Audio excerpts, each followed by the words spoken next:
माझ्यासाठी प्रवास म्हणजे माझा जोडीदार. जोडीदारासोबत महाराष्ट्राबाहेरच्या कोणत्याही ठिकाणी जाऊन तिथे घेतलेला अनुभव म्हणजे प्रवास. मग तिथल्या त्या प्रत्येक गावचा तो युनिक जी गोष्ट आहे ती हेरून त्या हिशोबाने त्या गावांमध्ये विलेज टुरिझम झालं पाहिजे असं आमच्या दोघांच्याही लक्षात आलं. तुम्ही ज्या ठिकाणी जाता तिथला भाग जर तुम्हाला संपूर्णपणे अनुभवायचा असेल तर तिथल्या लोकल लोकांमध्ये राहूनच तो तुम्हाला अनुभवायला मिळणार. आयुष्यात सुद्धा बजेटचा विचार करतो की आमचं लग्न सुद्धा 5,000 झालं. काय सांगते? हो.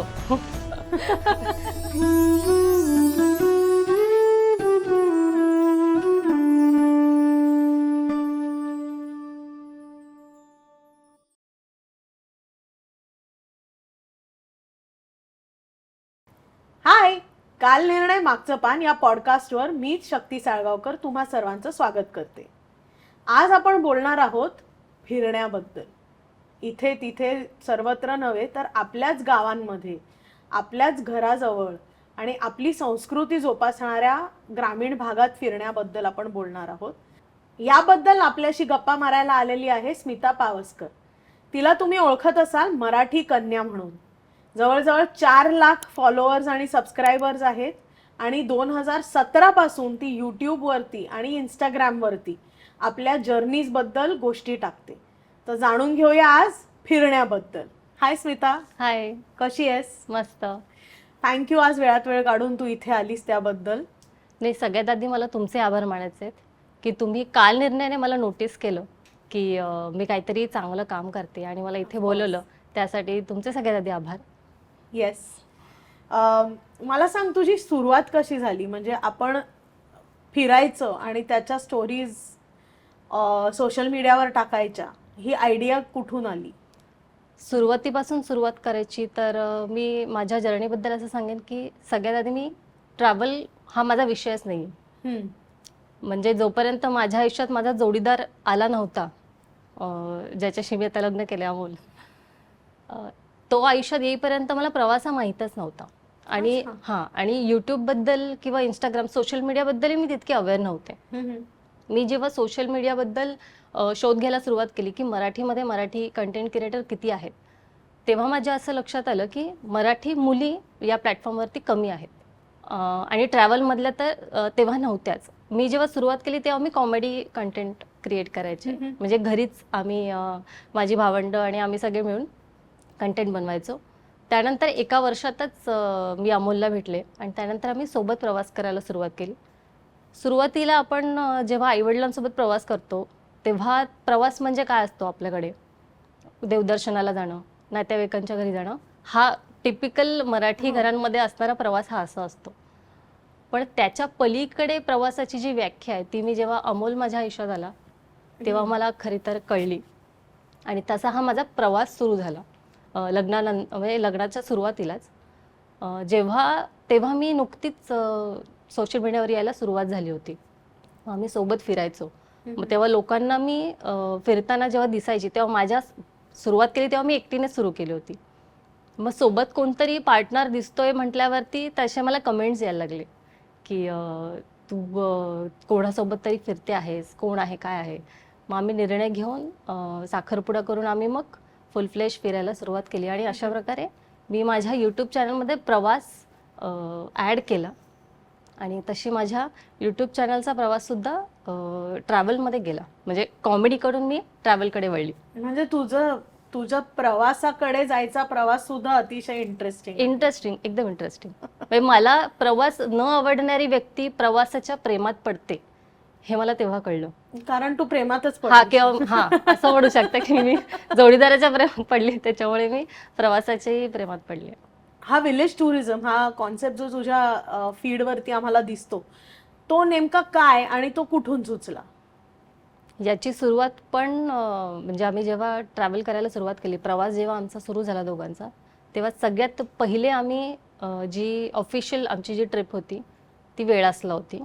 एका गावातच टर्टल फेस्टिवलसाठी आम्ही गेलो होतो. त्या गावी गेल्यानंतर विलेज टुरिझम याच्यावरती भर द्यावा असं आम्हाला वाटलं सुरुवातीलाच अगदी. आपल्याकडे काय आहे ना, अशी कॉन्सेप्ट आहे की गावांमध्ये आता आपण म्हणतोय की कुठल्याही गावात, म्हणजे फक्त मी कोकणातलंच उदाहरण नाही देणार, तर कोणत्याही गावात आपण म्हणतो की गावात राहायला लोकच नाही आहेत. मग गावात लोक का राहत नाहीत? कारण तिकडे उत्पन्नाची साधनं कमी झाली आहेत. आणि आत्ता आपण ज्या प्रकारे पाऊस आणि या सगळ्या परिस्थिती बघतोय, कोणत्याही क्षणी पाऊस, कधीही कोणत्याही ऋतूत पाऊस येऊ शकतो. त्यामुळे शेती हा जो आहे ते रिलायबल नाही आहे. म्हणजे फक्त आपण शेती या एकाच व्यवसायावरती विश्वास ठेवून नाही राहू शकत. तर त्याला जोडधंदा काय असावा? तर गावोगावी जेव्हा टुरिस्ट फिरायला जातात तेव्हा त्यांना स्वतःच्याच घरात, म्हणजे वेळाचं मी उदाहरण यासाठी देते कारण वेळास या गावामध्ये टर्टल फेस्टिवल जेव्हा असतं तेव्हा तिथे राहणारे जे लोक आहेत ते त्यांच्याच घरात पर्यटकांना राहायला देतात.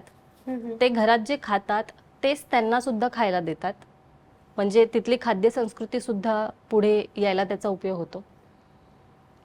त्यामुळे वेगळे काय असे विलाज किंवा होमस्टे असे काही वेगळे वेगळे बांधलेले नाही आहेत. त्यांच्या घरातच एक खोली आहे, त्यांचा असा मोठा मध्ये हॉल आपण ज्याला म्हणतो मधघर, जे तिथेच बिछाणे टाकून तिथेच लोक झोपली आहेत. असं ते सगळं बघितल्यावर म्हणजे आपण त्याच घराचा एक भाग आहोत, त्या गावातलेच आपण लोक आहोत, ऑथेंटिक, एकदम ऑथेंटिक. त्याच्यामुळे आमच्या दोघांच्याही डोक्यात आलं की जर हे इथे होऊ शकतं ते कोणत्याही महाराष्ट्रातील कोणत्याही गावात हे होऊ शकतं. आणि प्रत्येक गावात अशा बऱ्याच गोष्टी आहेत बघण्यासारख्या. म्हणजे फक्त कोकणातच नाही तर मराठवाड्यात सुद्धा तुम्ही जाल तर प्रत्येक गावामध्ये एक विहीर आहे, एक मंदिर आहे, एक अशी युनिक गोष्ट आहे जी इतर कुठेही तुम्हाला बघायला मिळणार नाही. अशा काही कहाण्या असतात वेगवेगळ्या गावांमधल्या. इथे सोनं मिळालं तर इथून एक भोगदा येतो तिथे बाहेर निघतो, अशा काही कहाण्या असतात. शिवाजी महाराज इथून गेले होते, अशा गोष्टी असतात, प्रत्येक गावात आहेतच. मग तिथल्या त्या प्रत्येक गावचा तो युनिक जी गोष्ट आहे ती हेरून त्या हिशोबाने त्या त्या गावांमध्ये विलेज टुरिझम झालं पाहिजे असं आमच्या दोघांच्याही लक्षात आलं. आणि मग आमचं जे प्रवास जो आहे तो त्याच्या अवतीभोवती फिरूनच असतो. मग असं नाही आहे की आम्ही गावाच्या बाहेर फिरत नाही का, हो फिरतो आम्ही, पण आमच्या फिरण्याचा मेन मूळ उद्देश जो आहे तो आहे की महाराष्ट्र जास्तीत जास्त एक्सप्लोअर करायचं. मग आपण जर असं म्हटलं की कोकणात म्हणजे तळ कोकणात आपण गेलो तर फक्त एखाद्या बीचवर गेलो, एखाद्या ठिकाणी गेलो आणि तिथला एखादा भाग बघितला की आपला संपूर्ण तळ कोकण फिरून झाला का? नाही. तिथे सुद्धा कोपऱ्या कोपऱ्यात इतक्या सुंदर आणि इतक्या बघण्यासारख्या गोष्टी आहेत. त्या सगळ्या जोपर्यंत आमच्याकडनं एक्सप्लोर होत नाही तोपर्यंत आम्ही म्हणतच नाही की हे आमचं ठिकाण फिरून झाले.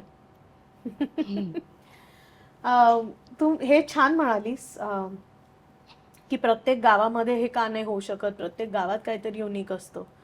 पण या गावांकडे जाताना वाटेत शहरं सुद्धा लागतात.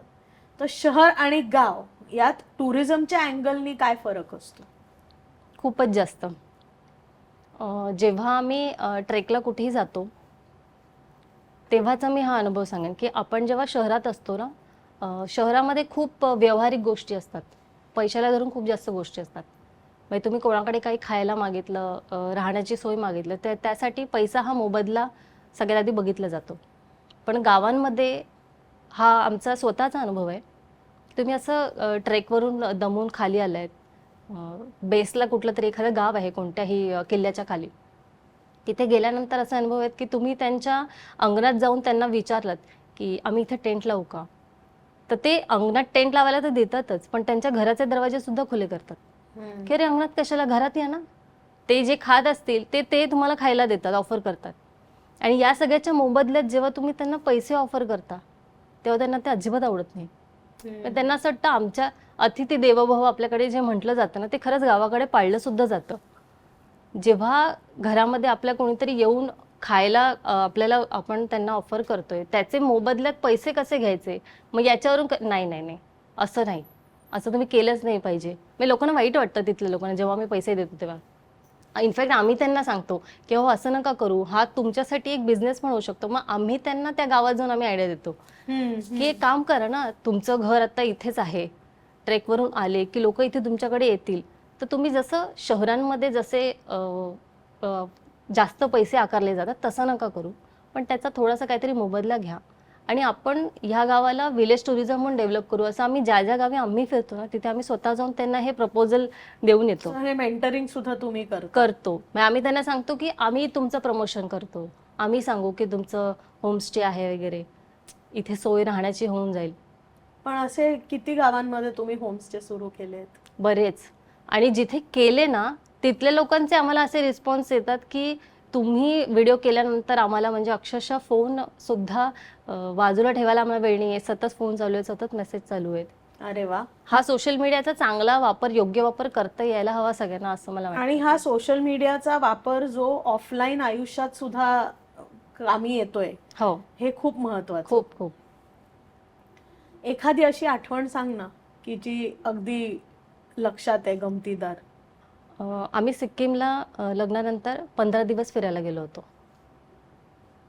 महाराष्ट्राच्या बाहेर आम्ही थोडं थोडं फिरतो. जास्त कोर आमचा महाराष्ट्र असला तरी अधूनमधून थोडं महाराष्ट्राच्या बाहेर जाऊन येतो. सिक्कीमला जेव्हा आम्ही गेलो होतो तेव्हा तिथल्या एका इक्सम नावाचं एक गाव आहे. हा माझ्या आयुष्यातला एक वेगळा अनुभव होता. खूप सुंदर आठवणी होत्या.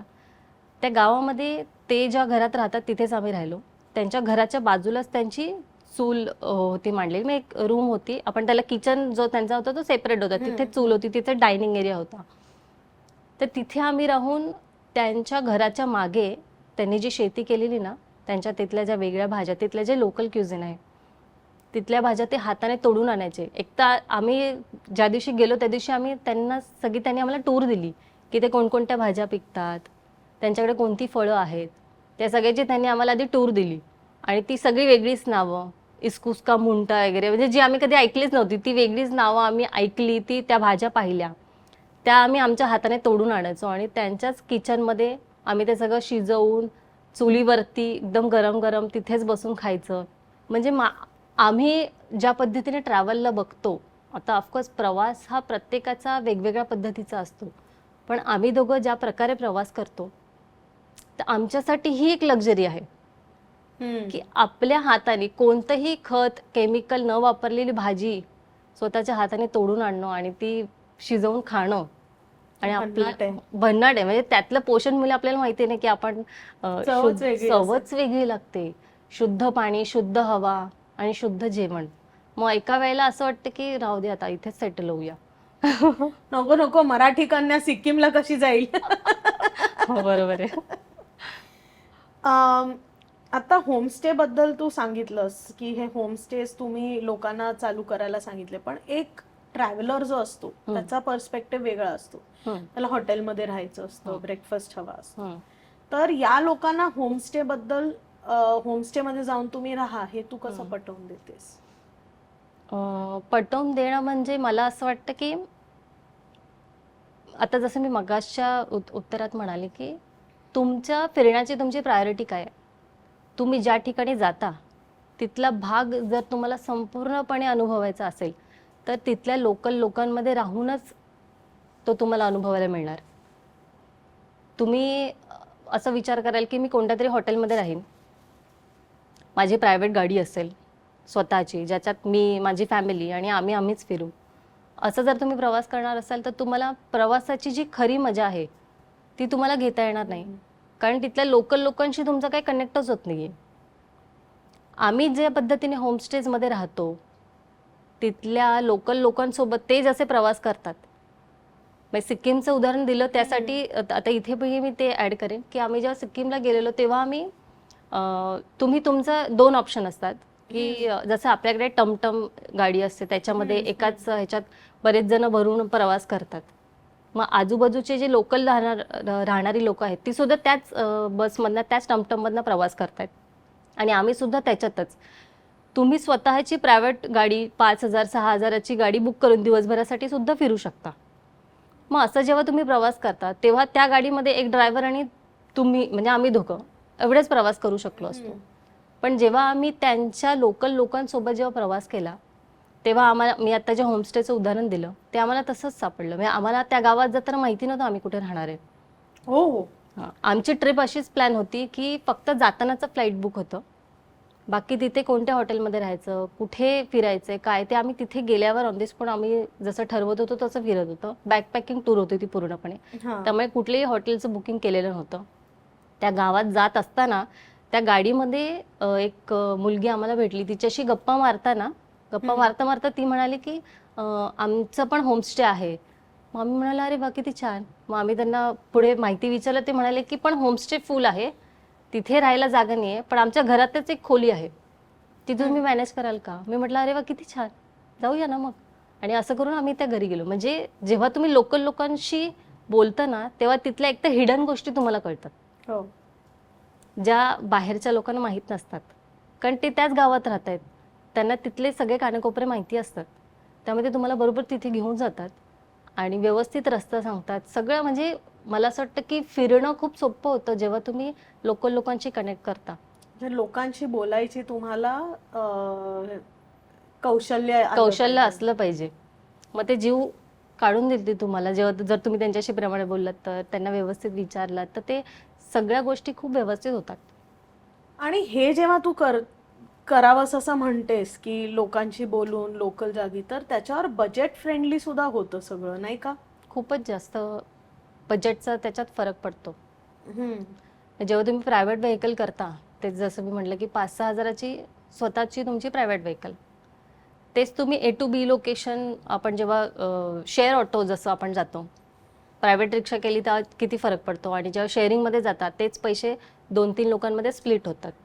तर बजेटचाही त्याच्यामध्ये खूप फायदा होतो. पण बजेट फ्रेंडली ट्रॅव्हल करण्यासाठी अजून काय अशा टिप्स आहेत? प्रवास तुम्ही कशासाठी करताय हे सगळ्यात आधी महत्त्वाचं आहे. तुम्हाला तिथे जाऊन फक्त रिलॅक्स करायचे, म्हणजे आता खूप आपण हेक्टिक शेड्यूलमध्ये असतो, मग तुम्हाला कुठेतरी जाऊन निवांत विला बुक करायचं आहे, तिथेच पडून राहायचंय, प्रायव्हेट सगळं हवंय, तर पडदा उघडून जर समोर व्ह्यू आहे, बाथटब आहे, जकुझी आहे, पैसे जास्त लागणार. पण जर तुम्ही सगळ्यांबरोबर सगळ्या गोष्टी शेअर करायला तयार असाल आणि तिथला लोकल एक्सपिरियन्स जर तुम्हाला घ्यायचा असेल, तिथल्या मातीत मिसळून जायचं असेल, जसा देश तसा वेश करायचा असेल, तर ते कमी बजेटमध्येच होतं. म्हणजे बजेट कमीसाठी माझ्याकडे ते आणखीन एक उत्तम उदाहरण आहे. म्हणजे आम्ही इतकं आयुष्यात सुद्धा बजेटचा विचार करतो की आमचं लग्न सुद्धा 5,000त झाले. काय सांगते? हो. रजिस्टर लग्न केलं आम्ही, त्याच्यामुळे अरे वा. एकदम आम्ही लग्न सुद्धा बजेट फ्रेंडली ठेवलंय. आणि तेच संपूर्ण आयुष्यात आम्ही म्हणू की बजेटचा आम्ही कमी बजेटचा आम्ही इतका चांगला प्रयोग करतो. आणि ते आपोआप प्रवासात सुद्धा तसंच येतं की कुठे कसे पैसे, म्हणजे आम्ही कंजूस नक्कीच नाहीये, पण कुठे कसे पैसे खर्च करायचे, कशावरती जास्त पैसे खर्च करायचे, कशावर कमी पैसे खर्च करायचे, हे तुम्हाला माहिती असलं पाहिजे. म्हणजे जिथे तुमचे प्रवासात पैसे तुम्हाला वाचवता येत आहेत तिथे वाचवलेच गेले पाहिजेत. आणि आम्हाला आयुष्यभर प्रवास करायचा आहे ना, हो. त्यामुळे वर्षातून एक ट्रिप मारून आम्ही मस्त लक्झरी वगैरे हे नको असतं आम्हाला. त्यामुळे सतत आम्हाला महिन्यात ना वारंवार फिरत असल्यामुळे बजेटकडे आमचं खूप जास्त लक्ष असतं. म्हणजे प्रत्येकाच्या पर्सनॅलिटी आणि फिरायच्या कारणानुसार बजेट budget ठरतं. बदलतं. म्हणून मी म्हटलेलं की तुम्ही प्रवास का करताय, तुम्हाला कशासाठी प्रवास करायचा आहे हे. पण त्याच्यावर मला उत्तर आहे. लक्षात येतं की तू बॅकपॅकर आहेस, म्हणजे तुझी ट्रॅव्हल पर्सनॅलिटी बॅकपॅकरची, आणि बॅकपॅकर्सना नेहमी हलकं पॅकिंग करायला लागतो. कारण मग तिथे तुमचे बाहेर जायचे कपडे हे ते असं काही नसतं, राईट? सो लाईट पॅकिंग करणं, आणि हा खूप मोठा स्ट्रगल असतो खूप लोकांसाठी. तर लाईट पॅकिंग करण्यासाठी तुझ्याकडे काही टिप्स आहेत का? हा बाकी पुरुषांचं माहित नाही, पण स्त्रियांसाठी हे खूप मोठं चॅलेंज आहे. कमी कपडे. कारण आपण प्रत्येक ठिकाणीचे आपले प्रत्येक आउटफिट वेगळे असतात. मला बीचवर जायचं तर बीचचे माझे कपडे वेगळे आहेत, दिवसभर मी फिरणार आहे तर माझे ते कपडे वेगळे आहेत. आणि त्या प्रत्येक कपड्यांवरती साजेसे असे त्यांचे शूज, बूट्स, चपला जे काय असतील ते. पण आम्ही जेव्हा ट्रॅव्हल करतो, आम्ही बाईकवर प्रवास करतो, त्याच्यामुळे बाईकवरती आमच्या मागे जो टॉप बॉक्स असतो तो, आणि पुढे गाडीला एक चिकटणारी बॅग असते ती, अशा 2 बॅगांमध्ये जितके कपडे मावतील किंवा जितकं सामान आमचं राहील तितकंच आमचं, कितीही दिवस आम्ही गेलो तरी तितकंच सामान आम्हाला न्यायचं असतं. तर आत्ताच आम्ही वेंगुर्ल्याला जाऊन आलो, तर म्हणजे लेटेस्टच उदाहरण देते. 1 जीन्स आणि त्या 1 जीन्सवरती 5 टॉप. वाव. 5 ते 6 टॉप, इतकं छोटं पॅकिंग होतं माझं. मग तिथे आता जसं मी म्हटलं तसं की आमचा प्रवास करण्याचा किंवा तिथला अनुभव घेण्याचा पद्धत वेगळी असल्यामुळे मी त्या प्रत्येक ठिकाणी काय घालते, आज दिवसाचा माझा कॉस्ट्युम काय असणार आहे, गेटअप काय असणार आहे. मी मेकअप करत नाही, त्याच्यामुळे माझं मेकअपचं हेअर स्ट्रेटनर, माझा हेअर ड्रायर आहे, इस्त्री आहे, हे काही नसतं माझ्यासोबत. त्या चाकांच्या ज्या 4-4 बॅगा घेऊन जाव्या लागतात त्या त्याच्यासाठी घेऊन जाव्या लागतात. कारण प्रत्येक आउटफिट वेगळा आहे, त्याच्यावरचे कॉस्ट्युम, ज्वेलरी, ते सगळं इतकं पसारा होऊन जातो ना तो फिरायला. पण आम्हाला माहिती आहे की आम्हाला काय लागणार आहे, किती लागणार आहे. मी आत्ता माझा जेव्हा केस विंचरत होते तेव्हा मी तो कंगवाई दाखवला, एवढंसं कॉम्पॅक्ट त्याचा फोल्ड होतो. त्यामुळे ट्रॅव्हल करताना कमीत कमी जेवढे दिवस आम्ही तिथे फिरणार आहे तेवढ्या दिवसांसाठी लागतील तितकेच कपडे. मग तुम्ही माझा एक ड्रेस भिजला ना तर मला तो वाळवूनच वापरावा लागणार. इतकं असं कट टू कट पॅकिंग असतं आमचं. आणि हे सगळं शूट करताना म्हणजे शूटवर कपडे रिपीट होता कामा नये वगैरे असं काहीही नसतं माझं. तुम्ही जर माझं इंस्टाग्राम आणि युट्यूबवरती बघितलात तर माझे असंख्य कपडे रिपीट झालेले आहेत. म्हणजे आपण निसर्गाबद्दल फक्त बोलतो, त्याची जाणीवही आपल्याला असायला पाहिजे. त्यामुळे प्रत्येक व्हिडिओसाठी एक वेगळं कॉस्ट्युम, प्रत्येक व्हिडिओत मी वेगळीच दिसायला पाहिजे. काही गरजेचं, मला असं वाटतं की ते काही गरजेचं नाहीये. पर्यावरणावर त्याचा किती परिणाम होतो. म्हणजे तुम्ही एक कपडा वापरला आणि लगेच तो टाकून दिला तर त्याच्यात काही, म्हणजे मला तरी वाटतं काही लॉजिक नाही आहे त्याच्यामध्ये. त्यामुळे माझे कपडे सतत रिपीट होत असतात. तुम्ही खाली 2 वर्षांपूर्वीचा व्हिडिओ जर बघितलं तरी माझं आत्ता जे कपडे घेतले ते तुम्हाला त्याही व्हिडिओमध्ये, ऑफकोर्स मी फिजिकली पण तेवढं स्वतःला ठेवलंय मेंटेन की वर्षानुवर्ष मला ते कपडे येतील. तर अशा पद्धतीने मी माझा ओव्हरऑल आयुष्याचाही आणि हा प्रवासही तसाच मेंटेन ठेवलाय. किती छान. पण हे सगळं करत असताना, ट्रॅव्हल करत असताना असा एक इसेन्शियल आयटम जो तुम्ही कुठेही विसरत नाही, म्हणजे नेहमी तो तुझ्या बरोबर असतोच? एकच सांगायचं असेल तर पाण्याची बाटली. आम्ही बिस्लरीच्या पाण्याच्या बाटल्या विकत घेऊन पित नाही. आमची स्टीलची एक बॉटल आहे, ती आमच्या सोबत असते. गावांमध्ये स्पेशली जेव्हा आम्ही प्रवास करतो, कोणत्याही घरी तुम्ही जाऊन पाणी द्या असं म्हटलं तर पाण्याला तुम्हाला कोणी नाही म्हणत नाही. त्यामुळे पाण्यावर सगळ्यात म्हणजे आता हे पण बजेट ट्रॅव्हलमध्ये आलं, कमीत कमी खर्च. सतत आपल्या तहान लागते, आपण सतत 20-20 रुपयाच्या बाटल्या विकत घेण्यापेक्षा प्लस त्याचं प्लास्टिक, निसर्गात जाऊन कचरा, आणि ते जे प्लास्टिकच्या बॉटलमधले जे पॅकिंग वॉटर आहे ते डेड वॉटर आहे ना. तुम्ही गावांमध्ये जाऊन तिथल्या विहिरीतलं, तिथलं बोरिंगचं जे काही त्यांचं जे पिण्याचं पाणी आहे ते जिवंत पाणी आहे. आम्ही ट्रेकला जेव्हा जातो तिथे पावसाळ्यात जेव्हा झरे वाहत असतात तिकडे टाक्यांमध्ये साठलेलं पाणी आहे, त्याच्यावरचं शेवाळ बाजूला करायची, तेच पाणी उकळून प्यायचं. हा आमचा प्रवासातला साधनवाण आहे, आयुष्यातला आहे, तो प्रवासातही तसाच झळकतो. त्यामुळे पाण्याची बाटली ही सोबत असलीच पाहिजे. वाव. आता पाण्याबद्दल बोललो तर पुढे खाण्याबद्दल बोलणंही महत्वाचं आहे. सो खाण्याचं एक्सप्लोरेशन तुम्ही कसं करता आणि ते किती महत्वाचं असतं? जेव्हापासून लग्न झालंय ना, खाणं इतकं, म्हणजे खाण्यासाठी जगतोय आता आम्ही असं म्हटलं तरी चालेल. तुम्ही दोघेही फूडी आहात? एकदम. मी काहीच नव्हते, म्हणजे मी प्रवासातही रस नव्हता आणि खाण्यात तर बिलकुलच नव्हता, बघून लक्ष देत असेल. पण जेव्हापासून जोडीदार आयुष्यात आलाय तो एकदम खाता पिताय. त्याने मला ती खाण्याची खूप अशी छान सवय लावली की जिथे आपण जाऊ ना तिथलं लोकल क्युझिन, तिथे काय पिकतं, तिथे काय उगतं, तिथलं तिथे खाल्लंच गेलं पाहिजे. म्हणजे तुम्ही उद्या सिक्कीमला जाऊन मला पावभाजी खायची नाही, ती तुम्हाला इथेही खायला मिळते ना, इथे हॉटेलमध्ये. मग तिथे जाऊन तिथली लोक काय खातात ते कधी तुम्हाला एक्सपिरियन्स करायला मिळणार ना. हो. मग आम्ही मोमोजची नुसती झोड उठवली होती तिकडे. जसं आपल्या इथे वडापावच्या गाड्या असतात तिकडे मोमोजच्या गाड्या. मोमोज. मग एक टाइम नंतर कंटाळा आला. मग जेव्हा आम्ही मुंबईला उतरलो तेव्हा फ्लाईट मधून उतरला सगळ्यात आधी वडापावच खाल्ला. पण तो मुंबईतच खाल्ला आणि शोधून खाल्ला की बाई पहिले वडापावची गाडी शोध, आपल्याला वडापाव खायचा आहे. इतकी मी फूडी त्याच्यामुळे झाली की खाणं हे मला असं वाटतं त्या भागातलं जर तुम्हाला खरा आनंद घ्यायचा असेल ना तर खाद्य संस्कृती तिथली अनुभवलीच गेली पाहिजे. मग आम्ही जेव्हा मराठवाड्यात जातो, भले तिखट असेल, झणझणीत असेल, पण खायचं तिथलं, चव करून बघायची. आणि आपण त्यांना सांगितलं थोडं आमच्यासाठी कमी तिखट बनवा, ते करतात. गोड बोललं की सगळं होतं, प्रेमाने बोलायचं सगळं होतं. अशा प्रकारे आम्ही ज्या ज्या ठिकाणी फिरतो तिथलं लोकल गोष्टी ह्या आम्ही खातो. आणि मराठी कन्यामुळे फायदा काय झाला आम्हाला की जेव्हा कुठे मी ज्या ठिकाणी जाणार असेल तेव्हा मी एक स्टोरी पोस्ट केली की मी या भागात येते, तर माझ्या मराठी कन्या फॅमिलीत इतके गोड लोक आहेत ना, स्वतःच्या घराचे दरवाजे खुले करून की तू ताई तू घरीच ये, तू घरी ये, किती दिवस राहा. आणि मग तिथल्या लोकांच्या घरी गेलं की सगळंच सोपं होतं. मग तिथे फिरण्याची ठिकाणं, तिथली लोकल खाण्याची ठिकाणं कोणती आहेत, ती सगळी आम्हाला त्या लोकल लोकांमुळेच माहिती पडतात. त्याच्यामुळे लोकांना असं वाटतं की व्हिडिओत बघून असं वाटतं की तू तिकडे गेली, तुला हे कसं कळलं? कारण माझ्याकडे गायडन्स हा तिथल्या लोकल लोकांचा असतो, त्याच्यामुळे ते जास्त सोपं होतं. त्यामुळे आमच्या फिरण्यावरती खाण्याचा खूप जास्त प्रभाव आहे. आम्ही असं एक्सायटेड असतो की आता आपण कुठे जाणार आहे, मग तिथे आपण काय काय खायचं. इनफॅक्ट आता म्हणजे हे तर एकदमच लेटेस्ट उदाहरण देते. इथे आम्ही अंधेरीला जेव्हा उतरलो, आम्ही सगळ्यात आधी त्याला इकडे येताना मी म्हटलं की सर्च कर की इथे काय खायला मिळतं चांगलं.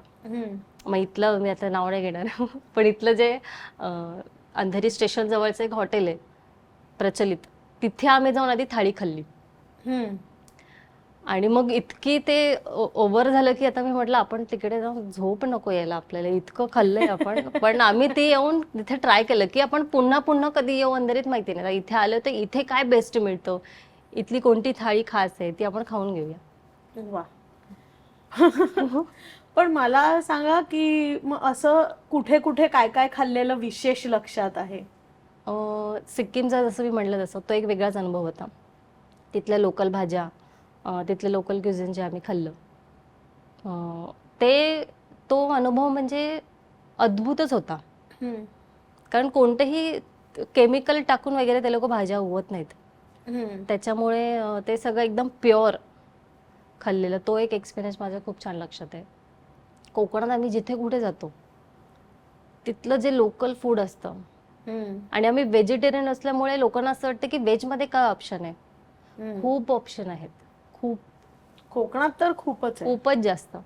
त्यामुळे तिथल्या लोकल भाज्या, तिथली त्यांचे शिरवळ्या ज्या असतात कोकणातल्या, त्या नारळाच्या त्या रसात टाकून खाल्ल्यानंतर म्हणजे पाणी सुटलं माझ्या तोंडाला सांगताना. पण ते इतकं नाश्त्याला खाल्ल्यानंतर तुमचं दिवसभराचं साठी तुमचं पोट पॅक होऊन जातं. त्यामुळे ज्या ज्या भागात गेले तिथल्या त्या चवी असं आता लक्षात बसल्या अशा छान अशा. कोकणाबद्दल बरंच म्हणजे एक आपुलकी आहे खूपच. तसंच मगाशी तू म्हणालीस की महाराष्ट्रात इतर भागही आहेत, तर इतर भागांमध्ये ट्रेकिंग भरपूर होतं, तर हे ट्रेकिंग बद्दल थोडंसं बोलूया आता. ट्रेक बद्दल सांगायला गेलं तर पावसाळ्यात खूप जास्त हल्ली ट्रेकचं प्रमाण वाढलंय.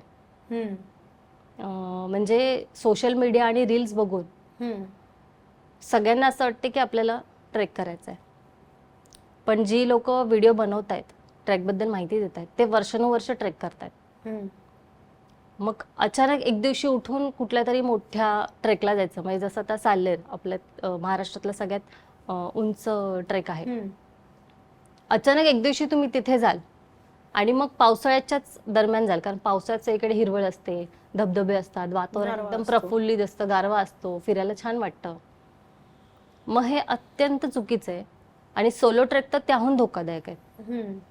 म्हणजे आम्ही प्रवास करताना सोलो ट्रॅव्हल आणि सोलो ट्रेकला मी तरी प्रमोट करत नाही किंवा मला ती कॉन्सेप्ट आवडत नाही. आता ऑफकोर्स माझा प्रवास आणि ह्या सगळ्या गोष्टी जोडीदारामुळे सुरू झाल्यामुळे मे बी माझे हे विचार असतील. पण जेव्हा तुम्ही एकटे कुठेही फिरायला जातात, ट्रेकचंच उदाहरण देईल, तुम्ही एकटे गेलात एखाद्या ठिकाणी, अशा ठिकाणी अडकलात जिथे तुम्हाला मदत मिळणं शक्य नाहीये, अशा ठिकाणी तुम्ही एकटे गेल्यावर अडकल्यानंतर तुम्ही काय करणार?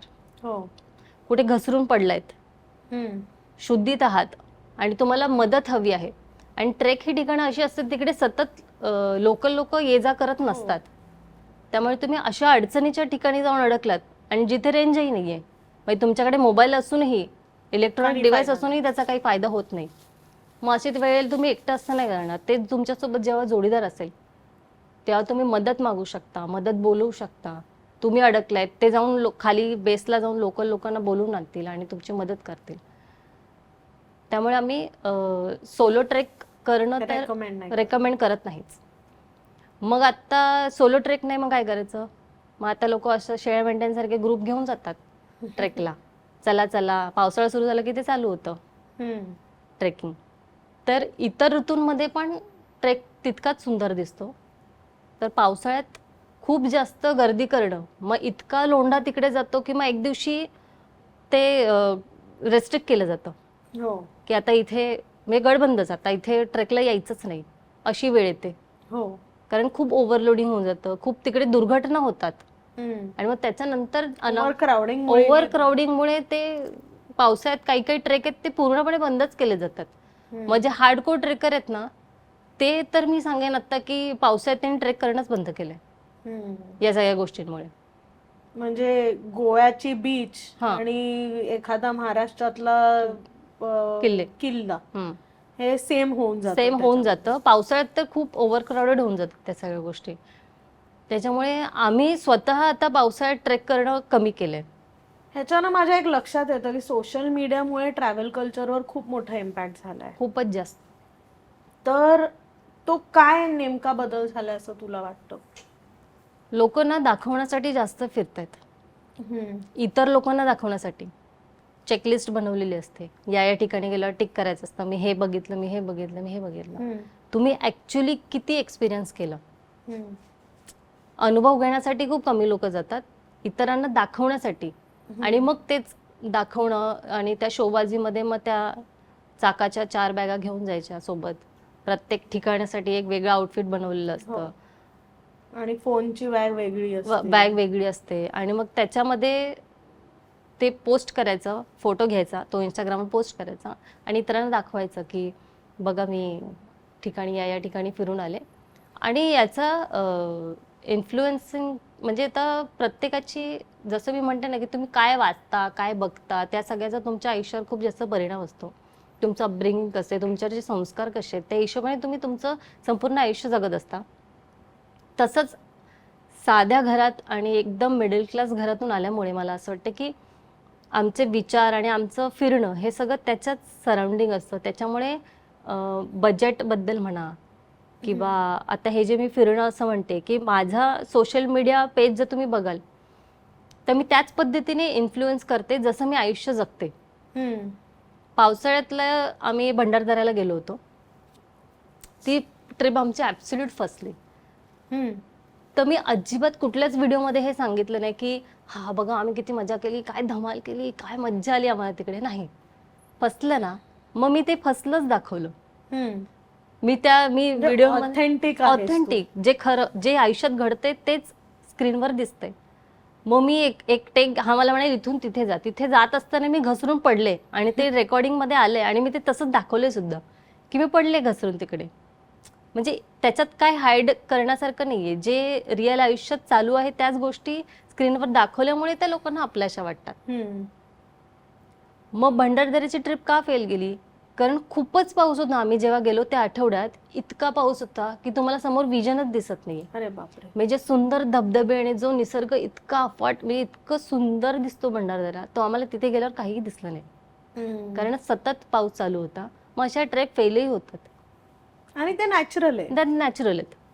पण ते सांगण्याचं गट्स की बाबा हा आम्ही गेलो होतो आणि ते फेल झालं आमचं, हे धडधडीतपणे सांगण्याचंही लोकांकडे असली पाहिजे कळतंच की आम्ही बाबा असंही आमच्याबरोबर होतं. सगळ्याच ट्रिप अशा हॅपनिंग, अशा छान, अशा एकदम सक्सेसफुल असं नाही होत. बरं, आता शेवटचा प्रश्न, तुझ्यासाठी ट्रॅव्हल म्हणजे नेमकं काय? एवढा वेळ जे मी म्हणते त्याचंच एक सार सांगेन की माझ्यासाठी प्रवास म्हणजे माझा जोडीदारासोबत कोणत्याही महाराष्ट्राबाहेरच्या कोणत्याही ठिकाणी जाऊन तिथे घेतलेला अनुभव म्हणजे प्रवास. मग तो मला 5 स्टार हॉटेलमध्ये घेऊन जातोय, कुठल्या तरी एका पत्र्याच्या झोपडीत घेऊन जातोय, कोणत्या कुडाच्या झोपडीत जाऊन आम्ही राहतोय, याच्याने मला काहीही फरक पडत नाही. स्वच्छता हा एक खूप बेसिक आहे आमच्यासाठी. म्हणजे त्याला माहिती आहे की जिथे स्वच्छ आहे तिथेही कुठेही राहू शकते, त्यामुळे ती माझी बेसिक गरज आहे. बाकी प्रवासात अनुभव घेणं, त्या जागेचा मूळ अनुभव घेणं हे माझ्यासाठी खूप जास्त गरजेचं आहे. आणि प्रवास मी त्याच्याबरोबरच करत असल्यामुळे माझ्यासाठी प्रवास म्हणजे माझा जोडीदार तो असेल. अरे वा. म्हणजे मी हे फक्त ना ऐकत होते, मी पुस्तकांमध्ये हे वाचलं होतं की तुम्ही तुमचा प्रवास हा तुम्ही कोणासोबत करताय त्याच्यावर अवलंबून असतो. आणि ते अगदी तितकंच तंतोतंत खरं आहे. तुमचे ट्रॅव्हल पार्टनर कोण आहेत, तुम्ही कोणासोबत प्रवास करताय, तुम्ही कोणासोबत आयुष्य जगताय, हे खूप महत्त्वाचं असतं. आणि ते तुमच्या प्रत्येकच ओव्हरऑल ग्रोथसाठी खूप गरजेचं असतं. हे खूप छान बोललीस तू, कारण आपण आयुष्यात सुद्धा कोणाबरोबर प्रवास करतो ते खूप आयुष्याचा महत्त्वाचं प्रवास असतं. सुद्धा आपण कोणासोबत करतोय त्याच्यात तुमची प्रगती अधोगती ही सगळी त्याच्यावरच अवलंबून असते. हो, किती छान. आता तू आलीस इतका वेळ काढून, तर तुला एक छोटीशी भेट द्यायची. अरे वा. स्मिता, आपले गिफ्ट पार्टनर आहेत साजिरी सण समारंभ, त्यांच्याकडून ही छोटीशी भेट. थँक्यू. आणि कालनिर्णय तर्फे सुद्धा तुला ही भेट. धन्यवाद. कसं वाटलं तुला पॉडकास्टवर येऊन? खूप खूप छान वाटलं. मलाही खूप मज्जा आली तुझ्याबरोबर बोलून आणि प्रेरणा मिळाली खूप. आजचा एपिसोड तुम्हाला कसा वाटला हे कॉमेंट करून नक्की सांगा. आवडला असेल तर तो शेअर करा, लाईक करा आणि अशाच अनेक मजेदार गप्पा ऐकण्यासाठी कालनिर्णयच्या यूट्यूब चॅनलला सबस्क्राईब करायला विसरू नका. आपले कॉस्ट्युम पार्टनर आहेत साजेरी सारीज. पुढच्या एपिसोडमध्ये पुन्हा भेट होणारच आहे. तोपर्यंत नमस्कार.